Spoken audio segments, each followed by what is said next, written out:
A Beginner's Guide to Liberty, edited by Dr. Richard Wellings. Narrated by Sayyid Ali Ehsan. Co-narrated by Anjum Nida Rahman. Produced by Nadir Michael.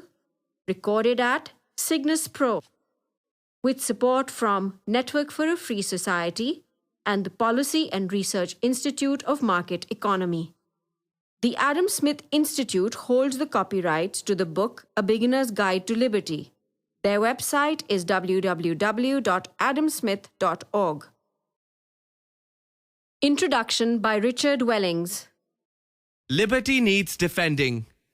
In Western countries, including the US and UK, governments are taking more and more control over people's lives.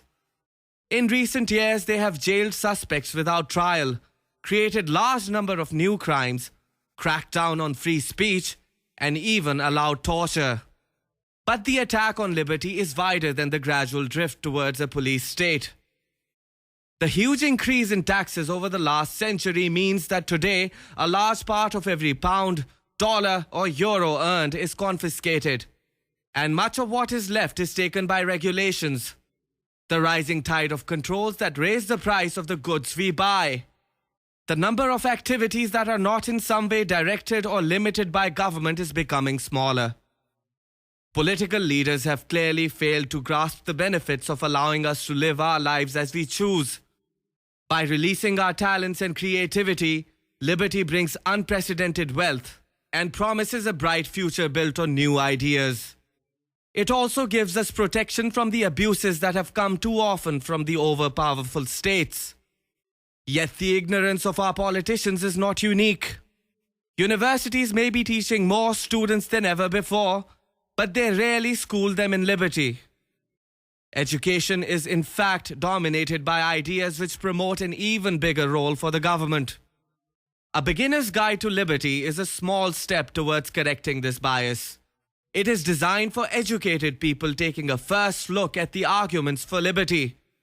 While some general knowledge of economic and political issues is assumed, technical language has been avoided as far as possible.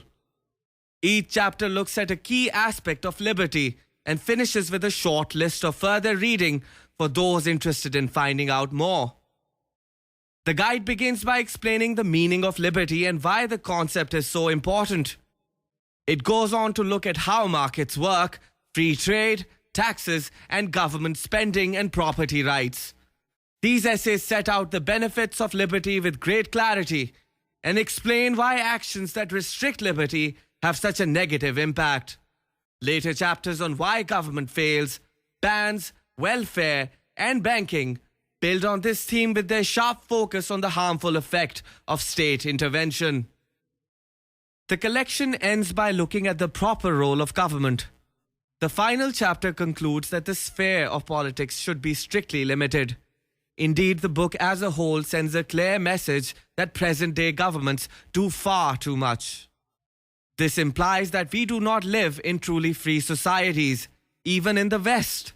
Indeed, many aspects of our lives are tightly controlled, whether we realize it or not. But the guide does far more than criticize politicians and officials for holding people back.